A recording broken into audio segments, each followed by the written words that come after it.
టెట్కు prepare అవుతున్న అభ్యర్థులకు స్వాగతం. టీశాట్ ద్వారా ప్రసారం అవుతున్న సాంఘిక శాస్త్రానికి సంబంధించి మీరు వీక్షించినట్లయితే మంచి మార్కులు సాధించడానికి అవకాశం ఉంది. మనము అనేక విషయాల మీద చాలా లోతుగా డిస్కస్ చేయడం అన్నటువంటిది జరుగుతుంది. ఈరోజు మనం భూమి వైవిధ్యం అన్నటువంటి థీమ్లో జలావరణము వాతావరణం గురించి విపులంగా చర్చించుకుందాం. ముఖ్యంగా మనం తీసుకున్నట్లయితే ఈ యొక్క జలావరణము అన్నటువంటిది మనకు తెలుసు, నీరు రెన్యూవబుల్ రిసోర్సెస్, అంటే మళ్ళీ మనం తిరిగి దీన్ని ఉత్పత్తి చేసుకోవచ్చు. ముఖ్యంగా మనకి ఈ యొక్క నీటి చక్రము అన్నటువంటిది మనందరికి తెలుసు. ఏదంటే నీరు అన్నటువంటిది ద్రవ, వాయు, ఘన రూపాల్లో ఉండేటువంటిది. కాబట్టి ఇది మనము నీటి చక్రంలో అనేకమైనటువంటి దశలను మనం గమనించవచ్చు. అంటే మీ బాష్పీభవనం అన్నప్పుడు మనకి ఏంటంటే, ఎప్పుడైతే వాటరు భూమి మీద పడిన తర్వాత మనకి ఈ యొక్క సూర్యరశ్మికి నీరంతా కూడా ఏమవుతుందంటే ఆవిరి కావడం అన్నటువంటిది జరుగుతుంది. కాబట్టి బాష్పీభవన ప్రక్రియ అంటే ఇక్కడ ఏంటంటే భూమి మీద ఉన్నటువంటి నీరు ఆవిరి కావడం. మరి ఒక భూమి మీద ఉన్నటువంటి నీరేనంటే మొక్కల్లో కూడా బాష్పోత్సేకము అనేటువంటి ప్రక్రియ ద్వారా కూడా ఈ యొక్క బాష్పీభవనం చెందడం అన్నటువంటిది జరుగుతుంది. అంటే మీ ఇక్కడ నీరు ఆవిరి కావడం అన్నటువంటిది ప్రక్రియ. అట్లాగే ఎప్పుడైతే ఆవిరి అయినటువంటి నీరు పైకి వెళ్ళడం అన్నటువంటిది జరుగుతుంది.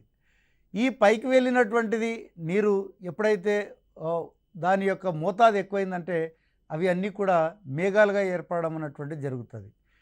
మరి రవాణా అన్నటువంటిది మనం గమనించినట్లయితే మీరు చూస్తూ ఉంటారు, బాగా మేఘాలు ఏర్పడినప్పుడు గాలి వచ్చినట్లయితే ఆ మేఘాలన్నీ కూడా ఒక చోటు నుంచి మరొక చోటికి ప్రయాణం చేయడం అనేటువంటిది జరుగుతుంది. దాన్నే రవాణా అని పిలుస్తారు. మూడవది ద్రవీభవనము అని పిలుస్తాం.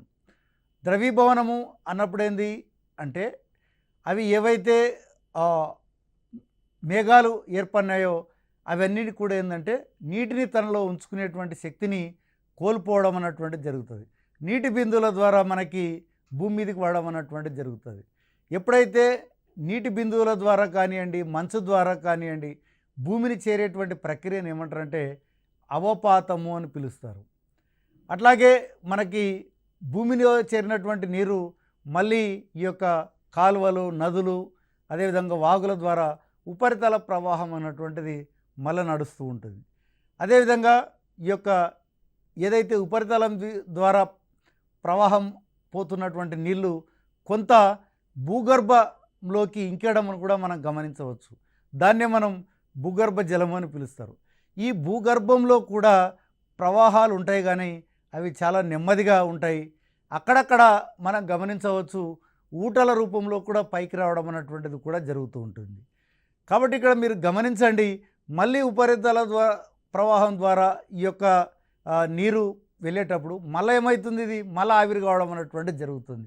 మళ్ళీ ఆవిరైనటువంటి నీరు మళ్ళీ మేఘాలుగా కావడం, మళ్ళీ ద్రవీభవనం చెందడం, అవపాత రూపంలో కిందికి రావడం. అంటే ఇది నిరంతరము జరిగేటువంటి ఒక ప్రక్రియ. అందుకే దీన్ని ఏమన్నారంటే జలచక్రము లేదా నీటి చక్రము అని పిలవడం జరిగింది. కాబట్టి ఇక్కడ మనం గమనించాల్సింది ఏంటంటే, ఇక్కడ ఏ రకంగా బిట్టడగడానికి అవకాశం ఉందంటే, ఈ క్రింది వాణిలో నీటి చక్రానికి సంబంధించి సరికానిది గుర్తించండి. సరికానిది గుర్తించండి అన్నప్పుడు మనకేం కనపడాలంటే సరైనటువంటి ఏవో మనం గుర్తించగలిగితే ఆటోమేటిక్గా సరికానిది ఈజీగా మనం గుర్తించవచ్చు. అదేవిధంగా మనం ఈ యొక్క నీటి వనరుల కింద మనం తీసుకున్నట్లయితే మనకి లభ్యమవుతున్నటువంటి నీటిలో 97.2169% మొత్తం ఉప్పు నీరుగా మాత్రమే మనకు లభ్యమవుతుంది.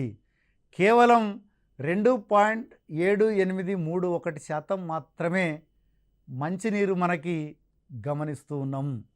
అంటే మొత్తం లభ్యమయ్యేటువంటి నీటిలో దాదాపు 98% ఈ యొక్క ఉప్పు నీరుగానే ఉంటుంది. 2% మాత్రమే మంచినీరుగా ఉండడం అనేటువంటి జరుగుతుంది.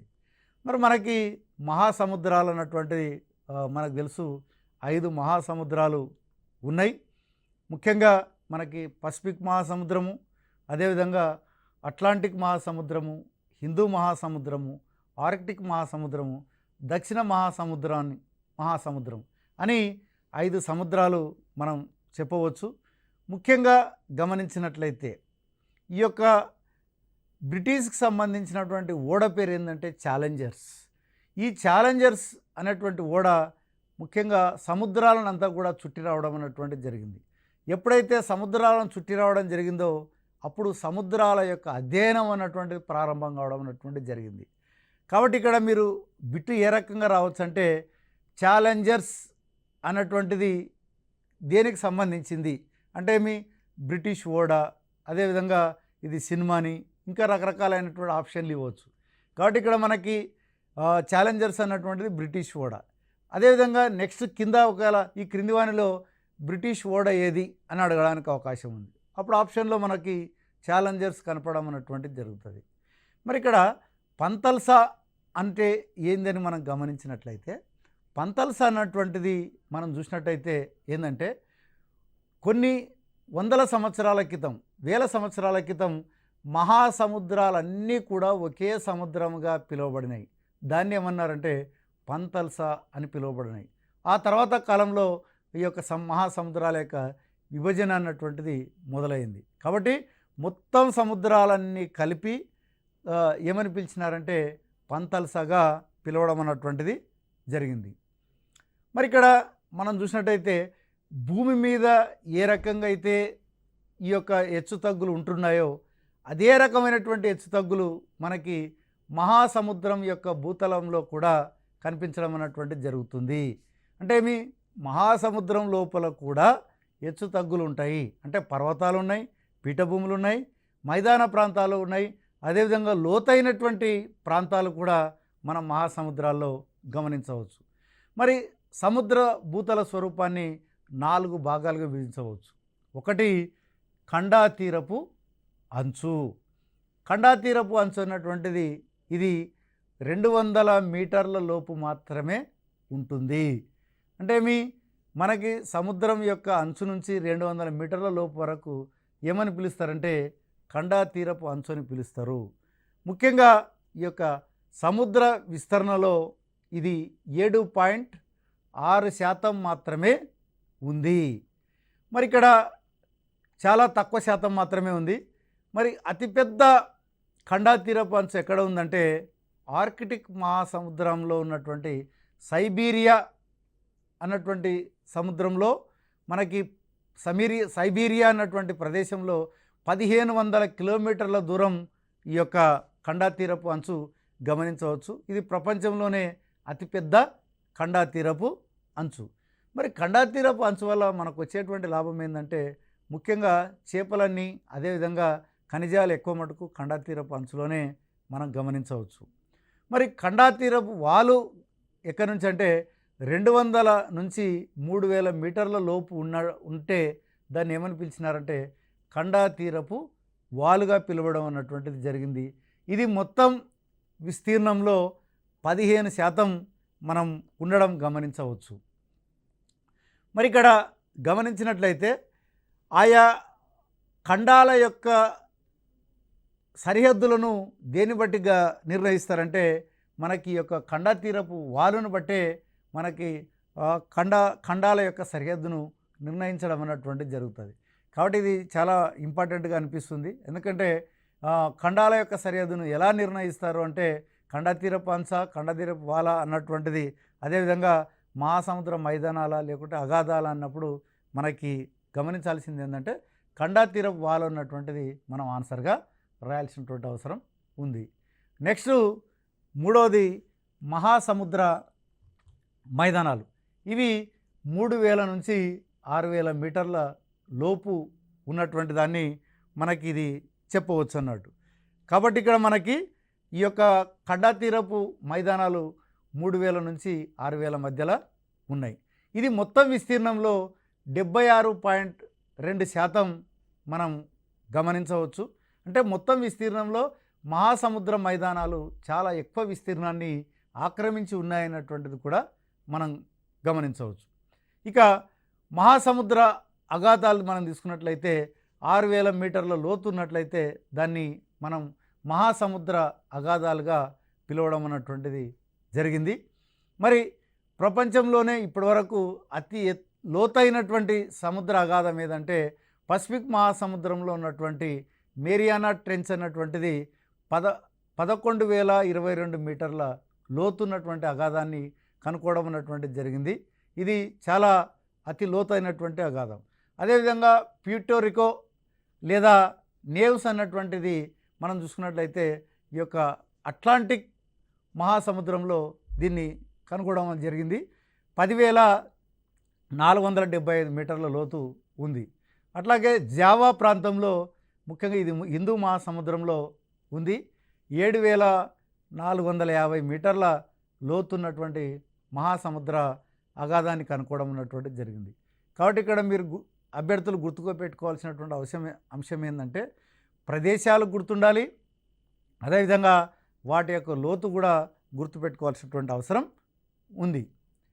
ఇక మనందరికి తెలుసు మహాసముద్రం అంటేనే అవి ఉప్పు నీళ్ళు అన్నటువంటిది మనందరికి తెలుసు. మరి సముద్రంలో నీటి లవణీయత అన్నటువంటిది మరి ఎంత ఉండాలి అని చూసినట్టయితే మనందరికి తెలుసు 35% 1000 దాంట్లో మనకి 35% లవణీయత ఉంటే మనకేమవుతుందంటే అది సాధారణ లవణీయతగా పిలుస్తారు. అందుకనే 1000లో ఎంత మోతాదు అన్నటువంటిది దాన్ని ఎట్లా చూపిస్తారంటే పార్ట్స్ పర్ 1000 పీపీటీ అని పిలుస్తారు. అంటే ఇది పార్ట్స్ పర్ 1000ని షార్ట్ ఫామ్లో పీపీటీ అని పిలుస్తారు. గుర్తు ఈ రకంగా చూపించడం అన్నటువంటిది జరుగుతుంది. కాబట్టి ఇక్కడ మనం చూసినట్టయితే సాధారణ లవణీయత ప్రతి 1000 లీటర్ల నీటిలో మనకి ఎంత లవణీయత ఉండాలంటే కేవలం 35% ఉంటే దాన్ని ఏమంటారంటే సాధారణ లవణీయతగా పిలుస్తారు. మరి ఇక్కడ సముద్రంలో మనం చూసినట్టయితే 77.8% ఉప్పు మాత్రమే ఉంటుంది. మరి ఇక్కడ నదులలో నీరులో మాత్రం కేవలం 2% మాత్రమే ఉప్పు మనం గమనించవచ్చు.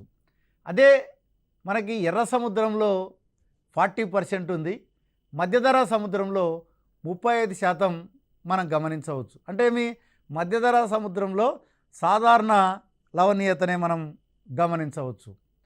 అట్లాగే నల్ల సముద్రంలో 15% ఉంది, బాల్టిక్ సముద్రంలో 8% గమనించవచ్చు. మరి ఎందుకు బాల్టిక్ సముద్రంలో తక్కువ ఉంది ఉప్పు శాతం అన్నట్టయితే అది ముఖ్యంగా ఆర్కిటిక్ మహాసముద్రానికి దగ్గరగా ఉంది కాబట్టి అక్కడ వచ్చేటువంటి మంచు కరగడం వల్ల వచ్చేటువంటి నీరు ఎక్కువగా చేరడం వల్ల ఆడ ఉప్పు శాతం తక్కువగా ఉందని గమనించవచ్చు. అట్లాగే మనం త్రాగునీరులో కూడా 1% మనం గమనించవచ్చు. మరి ప్రపంచంలోనే అతి ఎక్కువ లవణీయత అన్నటువంటిది ఎక్కడ కనుగొన్నారంటే డాన్ జోన్ కొలను 440% మనము అక్కడ గమనించవచ్చు. ఏది అంటార్కిటికా ఖండంలో ఉన్నటువంటి ఈ యొక్క డాన్ జోన్ కొలన్లో. అట్లాగే రెడ్బా సరస్సు ఎక్కడ ఉందంటే ఇది సెనెగల్లో ఉంది. ఇక్కడ మనకి 400% అన్నటువంటిది మనం గమనించవచ్చు.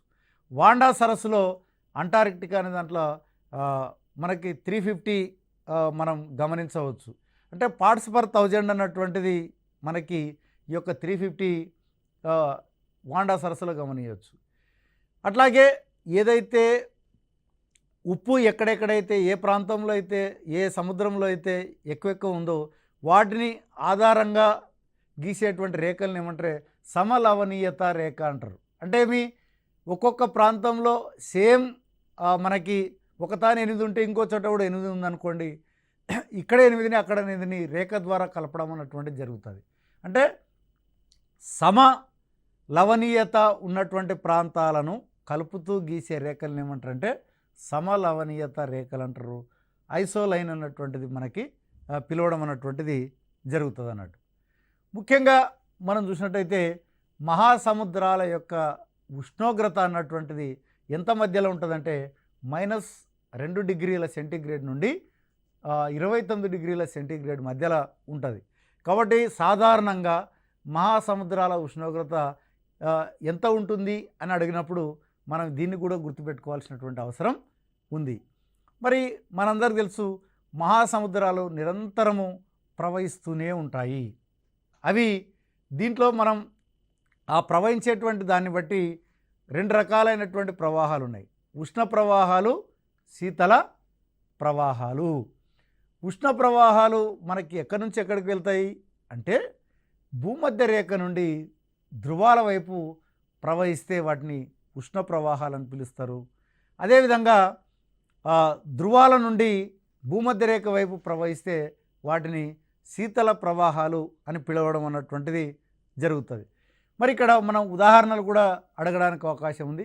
ఈ క్రింది వానిలో ఉష్ణ ప్రవాహానికి ఉదాహరణ అని అన్నప్పుడు గల్ఫ్ ప్రవాహము, అగులస్ ప్రవాహము, అదేవిధంగా శీతల ప్రవాహాలకు ఉదాహరణ అన్నప్పుడు పెరు ప్రవాహము, అలస్కా ప్రవాహం.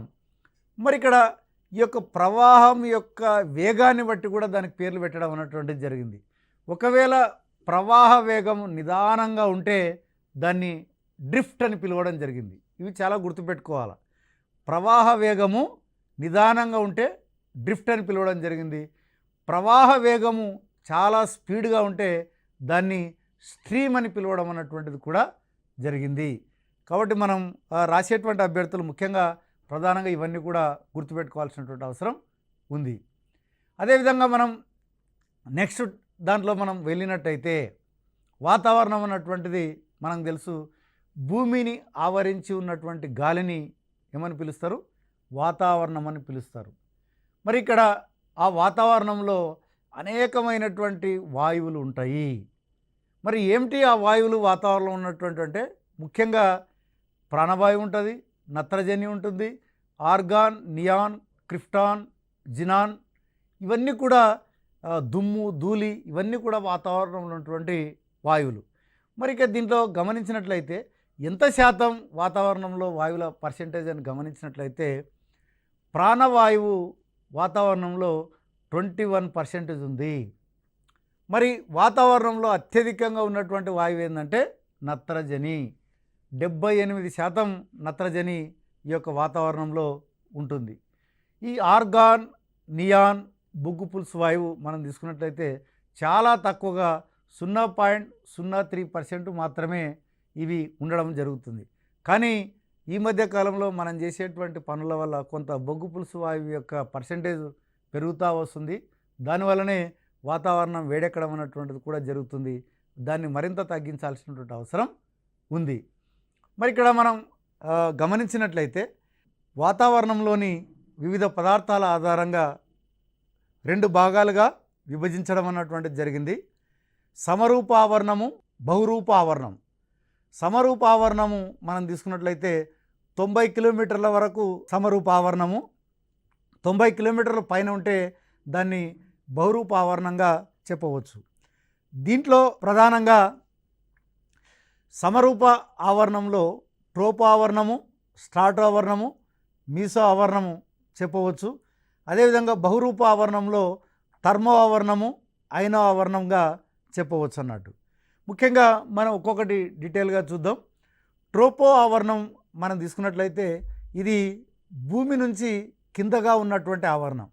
ఇది ధృవాల దగ్గర 8 కిలోమీటర్ల ఎత్తు ఉంటే భూమధ్య రేఖ దగ్గర 18 కిలోమీటర్ల ఎత్తు ఉండడం అనేటువంటిది గమనించవచ్చు. అందుకనే ట్రోపో ఆవరణం ఎన్ని కిలోమీటర్ల ఎత్తు అన్నప్పుడు 8 నుంచి 18 కిలోమీటర్లని మనం చెప్పాల్సినటువంటి అవసరం ఉంది.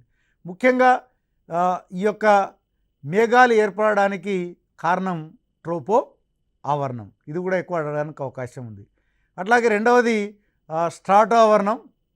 ఈ యొక్క స్ట్రాటో ఆవరణంలో మనం తీసుకున్నట్లయితే 50 కిలోమీటర్ల ఎత్తు వరకు ఈ యొక్క స్ట్రాటో ఆవరణం అన్నటువంటిది ఉంటుంది. ఇక మూడవది మిసో ఆవరణం అన్నటువంటిది 80 కిలోమీటర్ల ఎత్తు వరకు ఉంటాయి. ముఖ్యంగా ఆకాశం నుంచి పడేటువంటి ఉల్కలు ఈ మిసో ఆవరణంకి వచ్చి పేలిపోవడం అన్నటువంటిది జరుగుతుంది. అందుకే మనం ఎప్పుడైనా గమనిస్తూ ఉంటాం, పడి ఎంబడే అక్కడ పేలిపోతూ ఉంటాయి. కాబట్టి అది మిసో ఆవరణంలో జరిగేటువంటి ప్రక్రియ. ఇక థర్మో ఆవరణము అన్నటువంటిది తీసుకున్నట్లయితే 400 కిలోమీటర్ల పైన ఉంటే దాన్ని థర్మో ఆవరణము అని పిలవడం జరిగింది. ఇక చివరి ఆవరణం మనం తీసుకున్నట్లయితే ముఖ్యంగా ఈ థర్మో ఆవరణంలో మనం దీన్ని అయనో ఆవరణం అని కూడా పిలుస్తారు. దీంట్లో రేడియో తరంగాలు పరావర్తనం చెంది మళ్ళీ భూమికి చేరడం అన్నటువంటిది జరుగుతుంది. ఇప్పుడు మనకి టీవీ కానీ రేడియోలు కానీ పనిచేయడానికి ప్రధానమైనటువంటి కారణం ఈ యొక్క రేడియో తరంగాలు. లాస్ట్ది వచ్చేసి ఎక్సో ఆవరణం. ఇది చివరి పొరగా చెప్తాం, కానీ దీని గురించినటువంటి వివరాలు ఇంకా పెద్దగా మనకి అందుబాటులో లేవనే చెప్పవచ్చు. ఇక మనకు తెలుసు, ఎప్పుడైనా సరే ఏంటంటే గాలి వేడెక్కితే మనకి పీడనం తగ్గడం అన్నటువంటిది జరుగుతుంది, గాలి చల్లబడితే పీడనం పెరగడం అన్నటువంటిది జరుగుతుంది. అందుకనే ఎప్పుడైనా సరే ఉష్ణోగ్రత ఎక్కువగా ఉన్నప్పుడు ఆటోమేటిక్గా వేడెక్కినటువంటి గాలి చల్లబడి వేడై ఆటోమేటిక్గా అవి పైకి వెళ్ళడం అన్నటువంటిది జరుగుతుంది. మరి ఎప్పుడైనా గాలి అధిక పీడన ప్రాంతం నుండి అల్పపీడన ప్రాంతానికి వీయడం అన్నటువంటిది జరుగుతుంది. ఈ వీచే గాలిని ఏమంటారంటే పవనము అని పిలుస్తారు. మరి ఇక్కడ ఈ పవనం కూడా వీచేటువంటి క్రమంలో మనం చూస్తుంటాం, ఒక్కోసారి చాలా మెల్లగా వీస్తుంటుంది. ఆ వీచినప్పుడు మన మనసుకు ఎంతో హాయిగా ఉంటుంది. దాన్ని ఏమంటారంటే సమీరము లేదా తెమ్మెర లేదా తుమ్మెర అని పిలుస్తారన్నట్టు. ఇది చాలా నిదానంగా వీసేటువంటిది. అదేవిధంగా మనకు తీసినట్టయితే ఈదురు మనకి వేగంగా వీచేటువంటి గాలిని ఏమంటారంటే ఈదురు గాలి అని పిలుస్తారు. దాన్నే పెనుగాలి అని కూడా పిలుస్తారు. కానీ గాలి వేగం మరీ చాలా ఎక్కువగా ఉన్నట్లయితే దాన్ని తుఫాన్ అని పిలవడం అన్నటువంటిది కూడా జరుగుతుంది. ముఖ్యంగా ఈ యొక్క అందుకనే తుఫాన్ వచ్చినప్పుడు మనకు తెలుసు, గంటకి గాలి వేగం అన్నటువంటిది ఓసారి 100 కిలోమీటర్లు 200 కిలోమీటర్ల గాలి వేగం అన్నటువంటిది కూడా మనకి చూడమన్నటువంటిది జరుగుతుంది. అట్లాగే అంతన అయనరేఖ అభిసరణ ప్రాంతం ఇంటర్ ట్రోపికల్ కన్వర్జెన్స్ జోన్ అన్నటువంటిది కూడా మనకి భూమధ్యరేఖ ప్రాంతంలో మనం గమనించవచ్చు. మనం చూసినట్టయితే ఈ కోరియాలిస్ ఎఫెక్ట్ అన్నటువంటిది కూడా చాలా ముఖ్యమైనటువంటి అంశం. ముఖ్యంగా మనకు తెలుసు, భూమి తన చుట్టూ తాను తిరిగినప్పుడు భూభ్రమణం అనేటువంటిది పిలుస్తున్నాం. దీంట్లో ప్రధానంగా భూభ్రమణం జరిగేటప్పుడు ఏంటంటే కోరియాలిస్ ప్రభావం వల్ల ఉత్తరార్ధగోళంలో పవనాలు కుడివైపుకు తిరుగుతాయి, దక్షిణార్ధగోళంలో పవనాలు ఎడం వైపుకు తిరగడం అన్నటువంటిది జరుగుతుంది. మరి ఆ రకంగా ఎందుకు తిరుగుతున్నాయి అని అంటే అది కోరియాలిస్ ఎఫెక్ట్ వల్ల తిరుగుతున్నాయి అన్నటువంటిది కూడా చెప్పవచ్చు.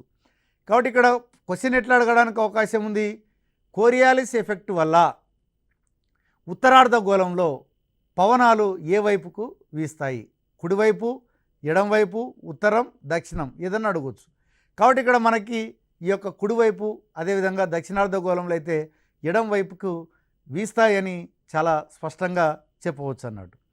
అట్లాగే ఈ యొక్క పవనాలను కూడా వర్గీకరించడం అన్నటువంటిది జరిగింది.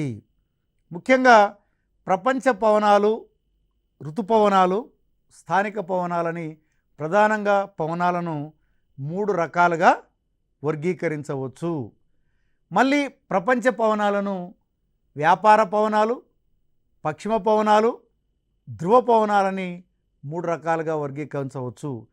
దీంట్లో మనం గమనించాల్సింది ఏంటంటే వ్యాపార పవనాలు అన్నటువంటి ముఖ్యంగా ఉష్ణమండల ప్రాంతంలో వీస్తాయి, పశ్చిమ పవనాలు సమశీతోష్ణ మండలంలో వీస్తాయి.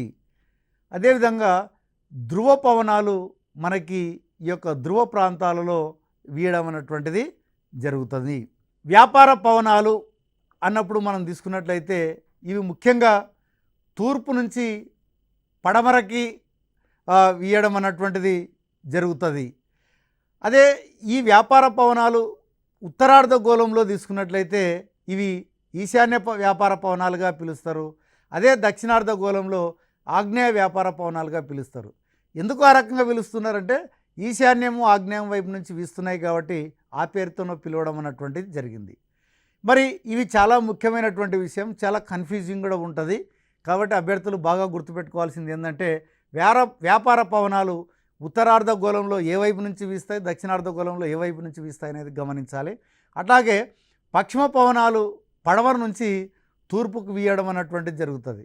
ఇక్కడ కూడా పశ్చిమ పవనాలు కూడా మనం తీసుకున్నట్లయితే బాగా గమనించండి, వ్యాపార పవనాలు తూర్పు నుంచి పడమరకు వీస్తే పశ్చిమ పవనాలేమో పడవ నుంచి తూర్పుకు వీస్తాయి. ఇక్కడనేమో ఉత్తరార్ధగోళంలో ఇవి నైరుతి దిశ నుంచి వీస్తే దక్షిణార్ధగోళంలో వాయవ్య దిశ నుంచి వీయడం అన్నటువంటిది జరుగుతున్నాయి. కాబట్టి ఇక్కడ క్వైట్ ఆపోజిట్గా మనం గమనించవచ్చు, ఏది వ్యాపార పవనాలకి పశ్చిమ పవనాలకి. ఇక ధ్రువ ప్రాంతాల్లో మాత్రం వీచేటువంటి పవనాలు ఏవంటే తూర్పు పవనాలు వీయడం అన్నటువంటిది జరిగింది. ఇక దీంట్లో మనం తీసుకున్నట్లయితే రెండవది ఋతుపవనాలు. ఋతుపవనం అన్నప్పుడు మనకేందంటే దీన్ని ఇంగ్లీష్లో మాన్సూన్ అని పిలుస్తారు. ఈ మాన్సూన్ అనేటువంటి ఇంగ్లీష్ పదం మౌసమ్ అనేటువంటి అరబిక్ పదం నుంచి వచ్చింది. మౌసమ్ అనగా ఏంటంటే ఋతువు అని అర్థం అన్నట్టు. కాబట్టి ఇది ఒక్కోసారి మాన్సూన్ అనేటువంటి పదం ఏ భాషా పదం నుంచి వచ్చింది అన్నప్పుడు మనకి లాటిన్, గ్రీక్, అరబిక్ అనేటువంటిది ఇచ్చినప్పుడు అరబిక్ అనేటువంటిది మనం రాయాల్సినటువంటి అవసరం ఉంది. మనకి మనకు తెలుసు, ఈ ఋతుపవనాలు మనం తీసుకున్నట్లయితే నీరు మనకి చల్లబడడం, అదేవిధంగా భూమి వేడెక్కడం అనేటువంటిది మనం చూస్తూ ఉంటాం. భూమి చాలా స్పీడ్గా వేడెక్కుతుంది, స్పీడ్గా కూడా చల్లారుతుంది. కానీ నీరు మాత్రం నిదానంగా వేడెక్కుతుంది, నిదానంగా చల్లడం అనేటువంటిది జరుగుతుంది. ఈ మధ్యలో ఉన్నటువంటి డిఫరెన్స్ వల్ల మాత్రమే మనకి ఈ యొక్క ఋతుపవనాలు ఏర్పడడం అన్నటువంటిది జరుగుతుంది. కాబట్టే మనకేందంటే మే నెలలో మనకు బాగా ఎండలు ఉంటాయి. కాబట్టి అప్పుడు భారతదేశం యొక్క వాయవ్య భాగంలో మనకేందంటే